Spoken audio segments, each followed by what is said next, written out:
I'm Irene Wegner, and I'm one of the interviewers for the Veterans Oral History Collection here at the Fairhope Public Library. Today is Wednesday, June 23rd, 2021, and I have the pleasure of speaking with Gilbert Wright, and so I'm glad you're here. Can you tell the people a little bit about who you are and where you started out?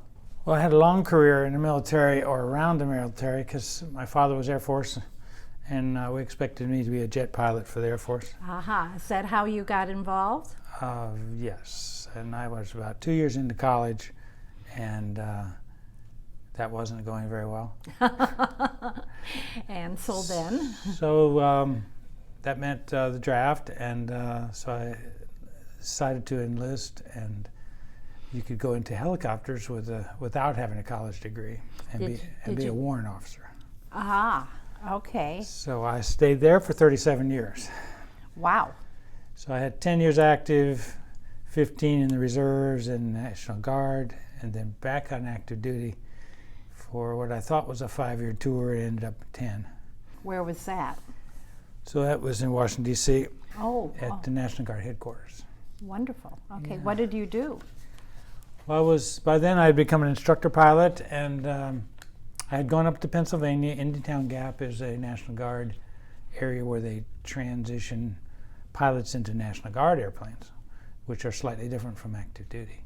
And it was too cold for my wife, so we went down to Washington, D.C. I don't know what 100 miles did, but it was still cold there for her. I loved it. But National Guard headquarters, Aviation Safety Office is where I was. Can you tell me about some of the things you did then when you were in active duty? Active duty.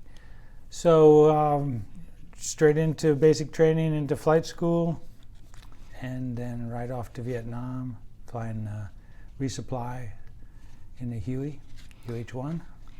And where was that? Where was in Vietnam? Chu Lai was on the coast, about 2/3 the way up the country, south of Da Nang. And we worked a relatively small area, like 4 or 5 counties. We just had it memorized.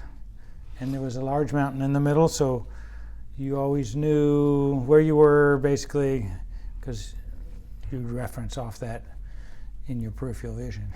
What did you supply to people? So the soldiers in the field, there might be 50 of them, and they had small tents, and we would take mail and food and ammunition to them. Might carry them out to go back to the rear areas.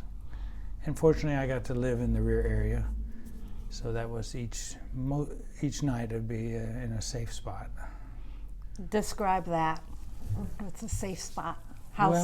So at a military base, you could still have a mortar or be overrun by Vietnamese enemies, the Viet Cong, or the North Vietnamese military. But that year, we were lucky that they did not have a lot of activity in 1970 into 71. Okay. There was Viet Cong and some disorganized attacks, but not the major battles that everyone knows about. Now, your housing was a little bit different than a tent out there. How So did I that was lucky there, Yes. and we had a large square area to park the helicopters on. It was perforated steel planking, metal, temporary, and then we had hooches, which are plywood, 4 officers in each, and mine was on the cliffs over the South China Sea. So it was beautiful to see a sunrise in the morning. And then you'd look down and see the barbed wire and then the beach. But we would fly 6 days and then take a day off, and I might snorkel on the reef. So there probably was a club there. Were there any stories about things that went on that kind of mashed like? Similar. We seemed to be too busy to do much of that, though if it was a challenging week, then there'd be a lot of drinking at the officers' club, and then that would, or if there was a birthday or something, some stimulus, everyone would meet there and do that for 2 or 3 days, and then it would be quiet for a week. So we didn't have some of the great traditions that the Marines and the Air Force had. They were involved with officers' clubs. We were at a small area on a larger base, so we didn't get the entertainment. So we'd have to go down to the main officers' club, which was next to the medevac hospital. Did you ever see any of the entertainment that came overseas? I think I must have one time, but don't remember. we had to fly cover the day Bob Hope was there, and so I didn't get near that, any of that. Any of the others? Any other celebrities there than that? No. We were a pretty big base. It was a Marine base that had been handed over to the Army. So the first 6 months we were on that coastal area, and then we moved down into what they called the Mag 12 area, which was just the name of the unit, I think. And they had revetments that were concrete structures. They would put a jet in. We would put 3 helicopters in there, so they were protected from the wind and rain and we had more rockets than mortars. And I looked that up this morning because I wondered what a 122 millimeter rocket was, but I think it's about 3 inches diameter and 3 or 4 feet long. And what would that do? So it would blow up this room, but they weren't accurate. They weren't accurate, so you could innocently be hit, or because typically we would send out, the military would send out a late afternoon reconnaissance of the areas within the range of where those rockets were normally fired. So I think they just leaned them up in the crotch of a tree and fired 4 or 5, trying to hit the ammunition or the helicopters. Oh. And since I didn't live there, I didn't worry too much about it, except they were so inaccurate. If we heard a warning, we'd just roll off the bed into the bed and not worry about it. So, yeah, the one night I did run out, fortunately I had shoes on and didn't hurt myself. We were more afraid of the bunker, which had water and maybe snakes in it. And rats? I don't recall any rats, but that would normally be a problem. And what about the roaches, the flying roaches? Did you have that too? We didn't have that problem. We had, my second place I stayed was called the Fly Palace. So we keep the fans going. So there had to be a lot of camaraderie. Do you remember any of do you continue any of those friendships, or do you remember any of those things? I remember them, but I regret not keeping up with them. That's something I should have done from college all the way through, because I would like to have made the contacts. So you've never seen any of those I've gone to 2 reunions of the Vietnam Helicopter Pilots Association, which was mostly Army, but some Navy, Marines, Australians. But I didn't connect with the people I wanted to connect with. There were Australians involved in this as well, you said? Down in the they had a sector near Saigon. Okay. Not in the city, but what we call the flatlands. Our area had a large mountain ridge through it, which was just beautiful if you could squinch down your vision and not see the military stuff in the foreground. And you had the sea as well. So we had the ocean on the South China Sea, and then we fly into the mountains. You never, did you ever go to the ocean or, relaxation? On my day off, I'd go down by myself and snorkel. At Marble Mountain, I would go. We had 3 pilots in charge and 2 co-pilots, and so one pilot would be off every other day, and so we'd rest and then go down to the beach on the eastern coast off of Da Nang. Yeah. So that was relaxing. Yeah, very beautiful. Right. Great. So think that's part of the best part of of that experience was being able to go to those places? Going into the beautiful mountains.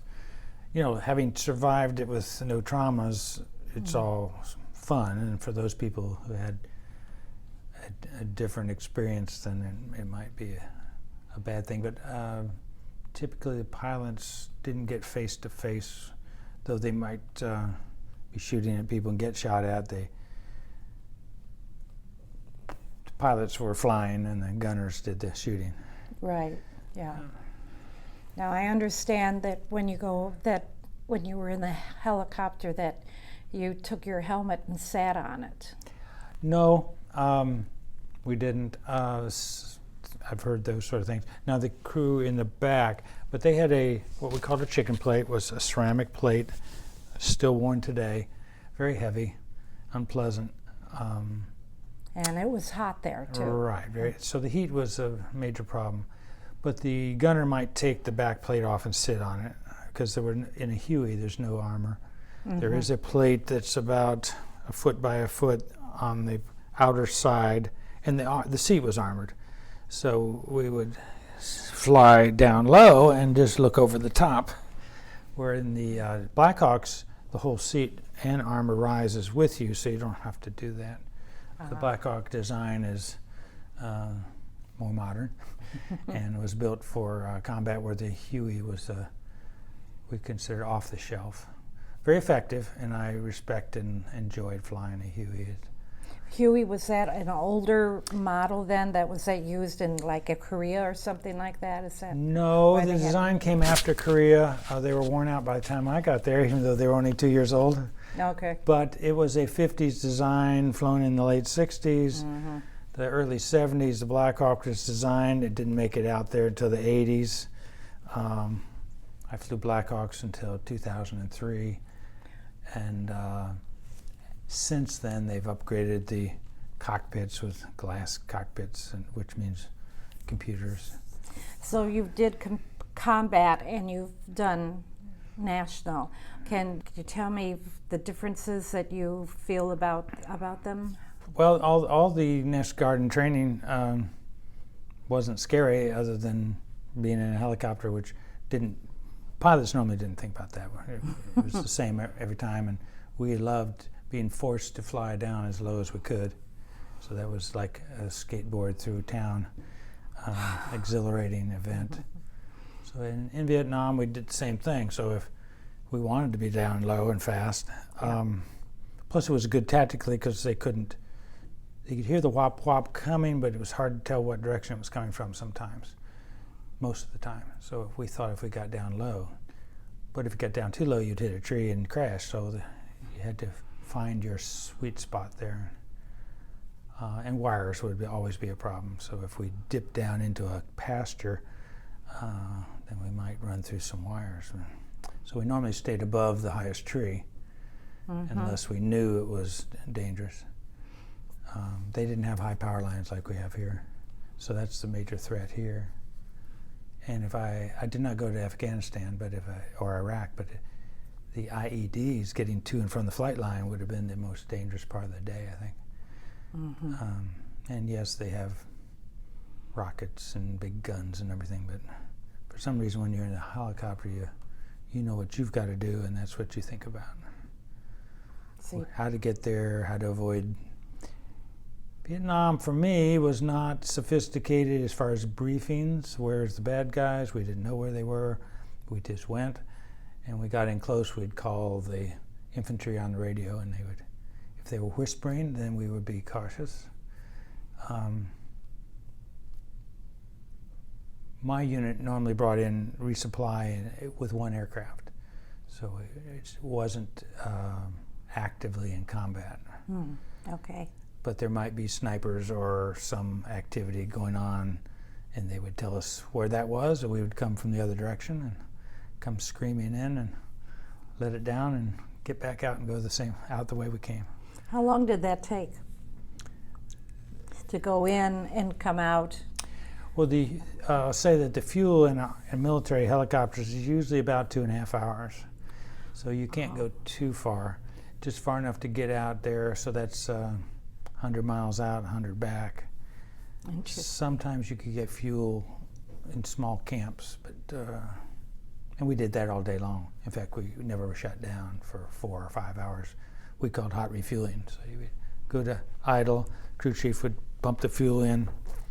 So your day was going out, coming back, going out, coming back? We would normally leave a home base in the morning and not be back for 8 hours. Oh, wow. So we would go south to another major base or to Quin Yon, which was a city. Pick up, this might be a mail run or something, and bring people who had come in from leave, bring them back to the main base. But normally it was going from a small cow pasture to the next one. Did you fly at night? Yes, had quite a bit of night. If we had we would normally have a long admin day, and then we'd come in. If you flew the flare mission, then you were off the next day. So you'd come in, have dinner, and go back out for 4 hours. And the idea was to throw this flare out at altitude. It would be on a parachute and float down, illuminating the perimeter of the base or wherever specific shooting was going on. And that's how you would go in. So, well, that wasn't our. Well, if we were doing flares, our job was to keep it inside. It was a crew, 2 aircraft, and the aircraft that was flying visually without night vision goggles would be down low with some fancy machine guns, and our job was to keep them in sight, and if they crashed, to be next to them when they landed. Fortunately, that didn't happen. So they were really good at it, and so we would provide illumination for them so they wouldn't have to turn their lights on. It would be behind them, illuminating from above. So we did a lot of that. Did you have any good luck charms? I didn't carry any. A lot of people. Or any things like you wouldn't take off your socks until something happened, you know. No, I didn't do any of that. Now, my wife had given me a St. Michael's, and because pilots are supposed to take their rings off when they're pre-flight so you don't hook on a cotter pin, lose your finger, I would frequently lose my ring, but I'd have my St. Christopher medal on. St. Christopher, yeah. And so I wore that for years. So you were married when you went over? Yes, so I just before flight school I married, and in flight school lasted a year, and then I went on over. And so where was Randall? She was at her home town in an apartment in Tallahassee, Florida. Okay. Yeah. So we had met in high school. Oh. And then after the call up, then we got back together. And so she was at home. How about your family? How were they about your going and doing all this? Because you said your father. Right. So my father was real supportive, but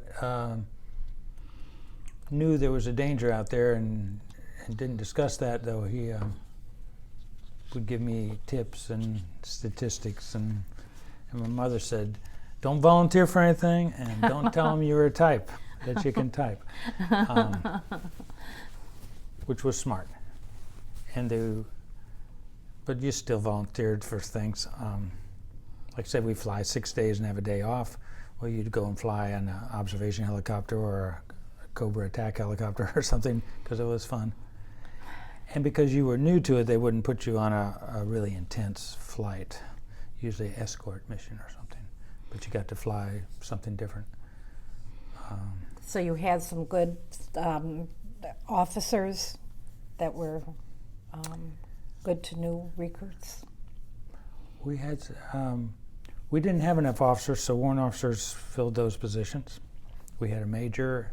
We would have had a couple of captains, lieutenants, but frequently we didn't have enough of those.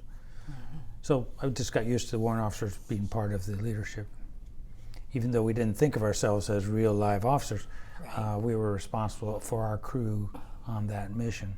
In later years, then warrant officers were trained on leadership. They had a lot of responsibility. Yeah. But we, they were giving direct commissions to some people. and I didn't want to be a second lieutenant, so I made a mistake of not doing that. However, there had been a reduction in force. They had been the first ones out, so in the long run, I probably did the right thing. When you came home, how did you adjust to civilian life and noises and all of that? It was a good question, because a lot of people, and I'm still jerky now, I think it seems to have increased in the last few years, but and we did so much emergency procedure training in the helicopter. My wife will tell the story of me hearing something at night, popping up and slamming down the collective and calling out the emergency procedures, and she had several bruises to show that. I think it was fortunate that I went straight from Vietnam to stateside. I got some training, went to Germany in the early 70s. So any protest type things that were going on, I wasn't, very close to. And, I'd heard when we came through Seattle that there would be problems, but I didn't encounter any personally. So, great. But we just didn't make ourselves conspicuous. We stayed in our own little groups, and you mean the war protesters? Didn't have to confront the war protesting. By the time I came out, I was expecting a 5 or 6 year commitment, but after Vietnam, that was getting into my 2.5 year. I had the option to get out, and you would have stayed in the reserves. But I took a training to be a maintenance officer and an assignment in Germany, so I extended. How did you like that? Germany was really good. Yeah. And I had 2 daughters who were young, and we traveled when we had a chance. Great. I got to fly over Europe, which is beautiful. And the little cities are like Fairhope, some of them. So that was a good experience. And we drove to Italy and France and Spain. Did not go up to England and Norway, which we just couldn't do them all.